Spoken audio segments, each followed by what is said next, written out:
and welcome back to our channel. It's Korrin, Nick, and Scouts, and we are here to talk to you guys about off season. So the off season is a time where there is absolutely no baseball and we can relax and do whatever we please. Not. So a lot of people don't realize that the off season is never really a true off season for most players in baseball. Nick has had one true off season, and that was last year when we got married. So we want to talk to you about some of the things that baseball players do during the off season. Sure. Nick Torres, please tell the people. Well, let's see. There are many options. Teams do a number of different things, but guys have the option. It's not really their choice, but teams will send guys to instructional league. Let's see. There's the fall league, which is always cool to go to. Winter ball. Winter ball. So we have instructional league, fall league, winter ball. Where do guys go to play instructs and fall league? Instructs depends on what team you play for, because half the MLB teams are based out of Florida and half of them are based out of California. So it's just like spring training where they use the complexes that are in Arizona or Florida. It's pretty small. It's more detail oriented, I guess, that there's more coaches, there's a lot more coaching going on, there's less games. It's just about getting guys better and, you know, practicing every day, doing certain things, doing a lot of drills. Would you say that instructs are for the younger prospects and fall league is for the older prospects for each organization? Generally, yeah, that's the truth. The Arizona Fall League is more for guys that have had some time in the minor leagues. I think you have to, each team can only have a certain number of guys that are below AA. So, yeah, it's more salty vets than anything. Guys that have had some time in the minor leagues under their belt. Another fun thing about the fall league, and the only reason I know this is because Nick did get the opportunity to play 2 off seasons ago, is that they combine players from different organizations. Yeah, so the whole Arizona Fall League, that's the name, is there's no Florida teams. It's everybody comes to Arizona to play. All 30 of the MLB teams have a hand in the pot in the Arizona Fall League. So there's 5 MLB teams per Arizona Fall League team. So there's 6 Arizona Fall League teams all together for this small little league that they have. And you get to play with guys from all over the country, all these different MLB teams. That's really cool. It's, you know, throughout the minor leagues, you get into these different leagues where you play the same guys over and over again. So it's a good way to face new people, to meet new guys and stuff, and yeah, it's cool. Yeah. So winter ball is much different from instructionals and fall league.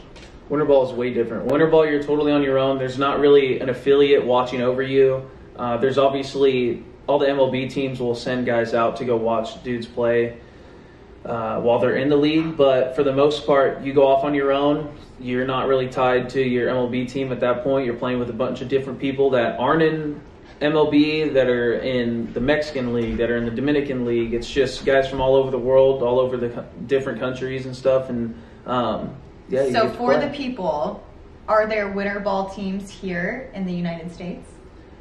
Not that I know of.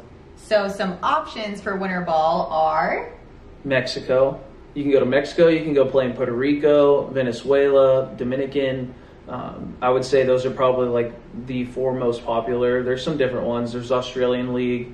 I'm not sure. I'm sure there's other ones elsewhere, but those are the 4 main ones you hear about. So tons of baseball players go out of the country to play more baseball during the off season. And about how long does winter ball last? It's usually like a month to 2. It's about 2 months, but depending on guys' off-season schedule, they'll go and play the first half or the second half. It just depends.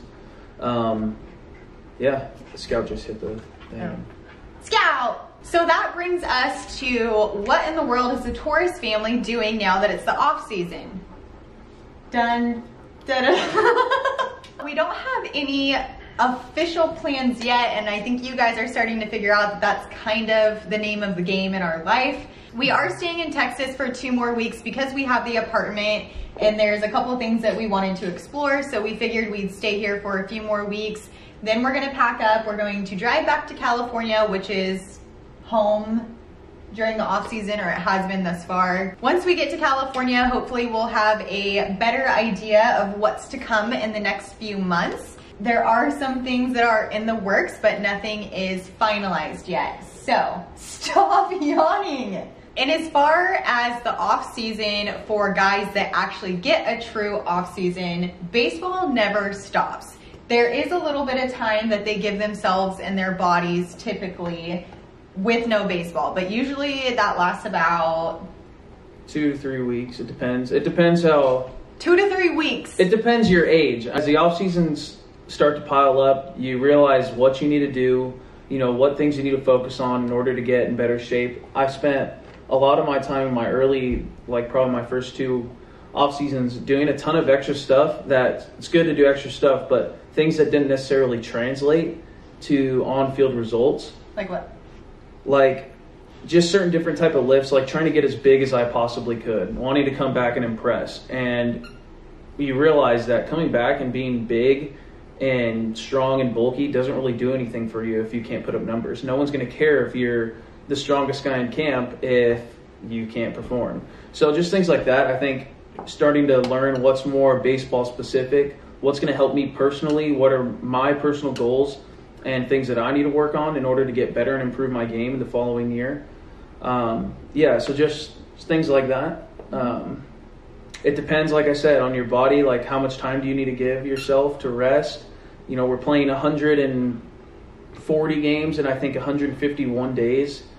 That's crazy. So during season. Yeah, so you need to give yourself time to rest, and then once your body's caught up and you get your legs under you again, it's time to hit it again and start getting ready for the next year. You kind of want to like always build off of the next year, so you never really want to keep plateauing. You want to be better every year. Which brings us to all things the Baseball Gypsy. As you can see, we have plenty of stuff we're going to continue to film, so the Baseball Gypsy will live on through the off season. We're not stopping. We want to show you guys what an off season looks like for a baseball couple, just like we wanted to show you what season looks like for a baseball couple. Another thing that I will say is that it was such a blessing to wake up the day after season ended and know that one of us still had income coming in. A lot of people don't know that for minor league players, when they're not playing baseball during the off season, there is no income. Which is why it is nice to have an opportunity to maybe go play winter ball this year. You know, we'll see what happens, but so if guys go play winter ball, they are making money. What about fall league and instructs? You don't make any money in instructs. I think you get, if I remember right, you get paid just meal money. And then they put you up in a hotel. But fall league, you get paid, but it's like AAA money, so you're still making your minor league salary pretty much. It might be a little bit of a pay bump, but other than that, you got to go play winter ball to make some real money in the off season. Or a lot of guys find side jobs, they coach camps, they, you know, work for whomever. So a lot of guys go back to school as well, people that are trying to finish their degrees. But it was great. I know I've been sharing a lot about this new job that I took with VIPKID, so I'm actually going to post another video, an update about that, because I have had up to this point almost 60 people applying through my referral code, which to me just means that there's a high demand for people looking for work from home opportunities. So I'm gonna give you guys more info about that. Hopefully we answered some questions about the off season. Come here, you wanna come up in here? As of now, we're still in Texas, 2 more weeks. We are going to Austin, we are going to Fredericksburg, we are going to make a video showing you guys our favorite spots in San Antonio, Texas. Checking them off the list. Checking them off the list. We have a bucket list. We want to show you guys around now that we don't have baseball to attend to. So stay tuned. We have fun stuff coming. Like, subscribe, share this video. 2 paws up. We love you guys. See you soon. Bye.